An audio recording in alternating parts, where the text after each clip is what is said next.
இந்திய அமெரிக்க வர்த்தக விவகாரம் குறித்து விவாதிக்க கோரி நாடாளுமன்ற இரு அவைகளிலும் எதிர்க்கட்சி எம்பிக்கள் கடும் அமளியில் ஈடுபட்டனர். மக்களவை பிற்பகல் 2 மணி வரை ஒத்திவைக்கப்பட்ட நிலையில் மாநிலங்களவை தொடர்ந்து நடைபெற்று வருகிறது. सदन की मर्यादाओं परंपराओं को बना के रखें. ये सभागृह आपका है. आप इस सभागृह का जितना अपमान करेंगे विरोध शब्दों तर्कों से होता है. मैं सदन की कार्रवाई आज 2 बजे तक के लिए स्थगित करता हूं. அமெரிக்க வர்த்தக ஒப்பந்தம் தொடர்பாக எதிர்க்கட்சிகளின் கடும் அமளிக்கு மத்தியில் மக்களவையில் மத்திய அமைச்சர் பியூஷ் கோயல் விளக்கமளித்தார். பியூஷ் கோயலின் விளக்கத்தை ஏற்க மறுத்து எதிர்க்கட்சிகள் அமளியில் ஈடுபட்டதால் அவை நடவடிக்கை முடங்கியது. कई क्षेत्रों में भारत का निर्यात अमेरिका में भी काफी बढ़ेगा.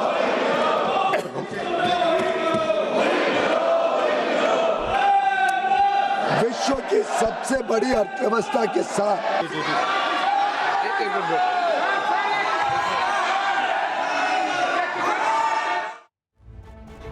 அமளியில் ஈடுபட்ட எதிர்க்கட்சி எம்பிக்களுக்கு மக்களவை சபாநாயகர் ஓம் பிர்லா எச்சரிக்கை விடுத்துள்ளார்.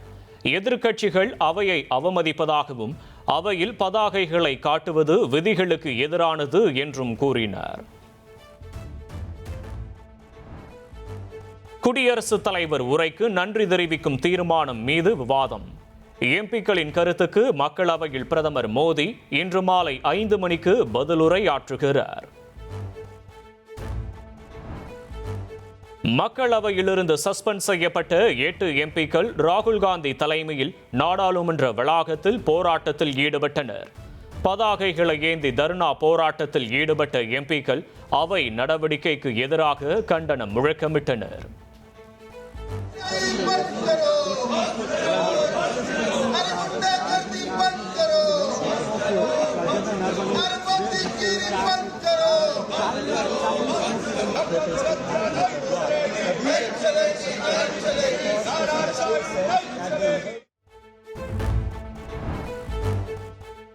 எம்பிக்கள் மீதான சஸ்பெண்ட் நடவடிக்கைக்கு முதலமைச்சர் மு.க. ஸ்டாலின் கண்டனம் தெரிவித்துள்ளார். மக்களவை எதிர்க்கட்சி தலைவர் ராகுல் காந்தியின் கேள்விகளுக்கு மத்திய பாஜக அரசு பயப்படுவது ஏன் என்றும் கேள்வி எழுப்பியுள்ளார். சென்னையில் ஆபரண தங்கத்தின் விலை சவரனுக்கு 5040 ரூபாய் உயர்ந்துள்ளது. ஒரு சவரன் தங்கம் 1,19,200 ரூபாய்க்கும் 1 கிராம் 14,900 ரூபாய்க்கும் விற்பனையாகிறது.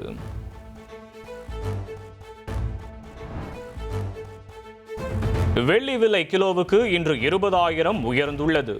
1 கிலோ வெள்ளி 3,20,000 ரூபாய்க்கு விற்பனை செய்யப்படுகிறது. விழுப்புரம் மாவட்டம் திண்டிவனத்தில் உங்களுடன் ஸ்டாலின் திட்டத்தின் 10,000 முகாம்கள் நிறைவு விழாவில் முதலமைச்சர் மு.க. ஸ்டாலின் பங்கேற்றார். 43 கோடி மதிப்பீட்டில் 13,879 பயனாளிகளுக்கு பல்வேறு நலத்திட்ட உதவிகளையும் அவர் வழங்கினார். விழுப்புரத்தில் நடைபெற்ற நிகழ்ச்சியில் என் கனவு என் எதிர்காலம் திட்டத்தை முதலமைச்சர் ஸ்டாலின் தொடங்கி வைத்தார்.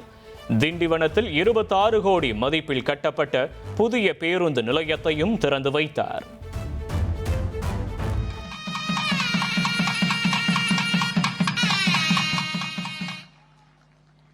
என் கனவு என் எதிர்காலம் இணையதளத்தை தொடங்கி வைத்து சிறப்பித்த மாண்புமிகு தமிழ்நாடு முதலமைச்சர் அவர்களுக்கு மனமார்ந்த நன்றிகளை தெரிவித்துக் கொள்கின்றோம்.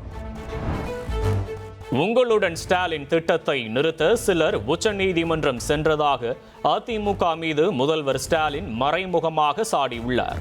கலைஞர் மகளிர் உரிமை திட்டம் திராவிட மாடல் அரசின் வரலாற்றில் மிக சிறப்பானது என்றும் நிகழ்ச்சி தெரிவித்தார்.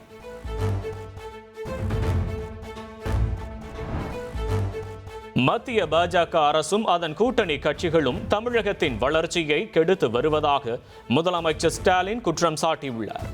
தமிழகத்தில் தோற்கப் போவது தெரிந்து மிக சொற்பமான நிதியை மத்திய அரசு ஒதுக்குவதாகவும் அவர் சாடியுள்ளார்.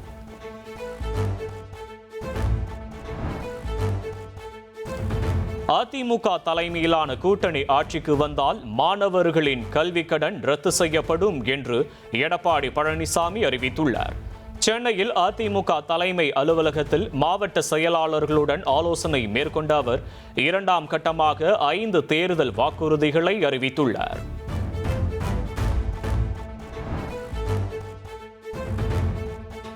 ரேஷன் அட்டைதாரர்களுக்கு ஆண்டுக்கு 3 கேஸ் சிலிண்டர் இலவசமாக வழங்கப்படும் என இபிஎஸ் தேர்தல் வாக்குறுதி அளித்துள்ளார். ஜல்லிக்கட்டு போட்டியில் உயிரிழக்கும் வீரர்களின் குடும்பத்தினருக்கு 10 லட்சம் இழப்பீடு வழங்கப்படும் என்றும் அறிவித்துள்ளார். தாவேகா தலைவர் விஜய்க்கு ஒன்றும் தெரியவில்லை என சாடியுள்ள இபிஎஸ், பொதுவெளியில் வந்தால்தான் அவருக்கு என்ன நடக்கிறது என்பது புரியும் என தெரிவித்துள்ளார். தமிழகத்தில் யார் யாருடன் கூட்டணி என்பது கூட விஜய்க்கு தெரியவில்லை என்றும் கடுமையாக விமர்சித்துள்ளார். ஜெயலலிதாவை ரோல் மாடல் என கூறிவிட்டு அதிமுகவை ஊழல் கட்சி என கூறுவதா? அதிமுக ஊழல் கட்சி என கூறிய விஜய்க்கு இபிஎஸ் கேள்வி எழுப்பியுள்ளார். 2026 சட்டமன்ற தேர்தலுக்காக திமுகவின் தேர்தல் அறிக்கை தயாரிக்கும் பணி தீவிரம். திமுக எம்பி கனிமொழி தலைமையிலான தேர்தல் அறிக்கை குழு சென்னை அண்ணா அறிவாலயத்தில் பல்வேறு சமூக இயக்கங்கள் மற்றும் துறைகளை சேர்ந்தவர்களிடம் கருத்துக்களை கேட்டு வருகிறது. தாவேகாவின் 3ஆம் ஆண்டு தொடக்க விழாவில் விஜய் நடனமாடியது குறித்த விமர்சனத்திற்கு செங்கோட்டையன் பதிலடி கொடுத்துள்ளார். பாஜக தலைவர் நயினார் நாகேந்திரன் மேடையில் ஆடவில்லையா என்றும், எஸ்பி வேலுமணி இதுவரை ஆடியது இல்லையா என்றும் அவர் கேள்வி எழுப்பியுள்ளார். சேலம் மாவட்டத்தில் 2 இடங்களில் விஜய் பிரச்சாரத்திற்கு அனுமதி கோரி காவல் ஆணையர் அலுவலகத்தில் தாவேகா சார்பில் மனு அளிக்கப்பட்டுள்ளது. மகுடஞ்சாவடி, சீலநாயக்கன்பட்டி ஆகிய பகுதிகளில் அனுமதி கோரியுள்ள நிலையில் வரும் 13ஆம் தேதி விஜய் பிரச்சாரம் மேற்கொள்வார் என எதிர்பார்க்கப்படுகிறது. குடியரசுத் தலைவர் உரைக்கு நன்றி தெரிவிக்கும் தீர்மானம் மீது ஆன்லைன் உணவுப் பொருள் விற்பனை நிறுவனங்கள் காலாவதியான பொருட்களை விற்பதாக எழுந்த குற்றச்சாட்டின் எதிரொலி. சம்பந்தப்பட்ட நிறுவனங்கள் மீது கடும் நடவடிக்கை எடுக்க அதிகாரிகளுக்கு உணவு பாதுகாப்புத்துறை உத்தரவிட்டுள்ளது.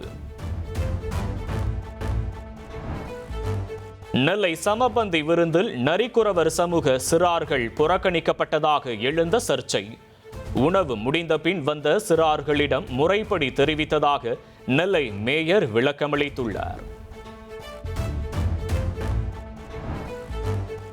அனைத்து ரேஷன் கடைகளுக்கும் வரும் 7ஆம் தேதி விடுமுறை அறிவித்து உணவுப் பொருள் வழங்கல் துறை உத்தரவிட்டுள்ளது.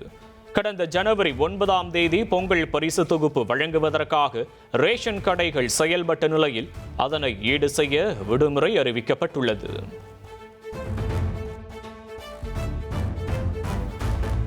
பட்ஜெட்டில் புறக்கணிக்கப்பட்டதாக கூறி மத்திய அரசுக்கு எதிராக கேரள சட்டசபையில் தீர்மானம் ஒருமனதாக நிறைவேற்றப்பட்டது.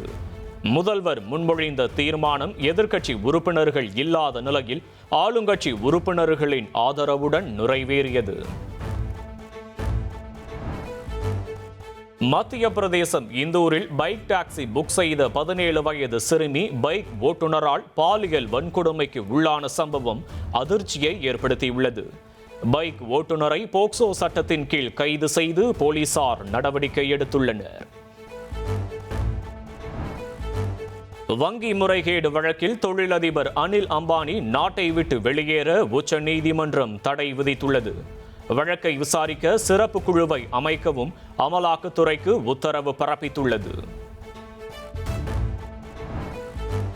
ராஜ்குமார் பெரியசாமி இயக்கும் தனுஷின் 55வது படத்தில் நடிகர் மம்மூட்டி இணைந்துள்ளதாக படக்குழு அதிகாரப்பூர்வமாக அறிவித்துள்ளது. மம்மூட்டியின் வருகை இந்த படத்தின் மீதான எதிர்பார்ப்பை பான் இந்தியா அளவில் உயர்த்தியுள்ளது.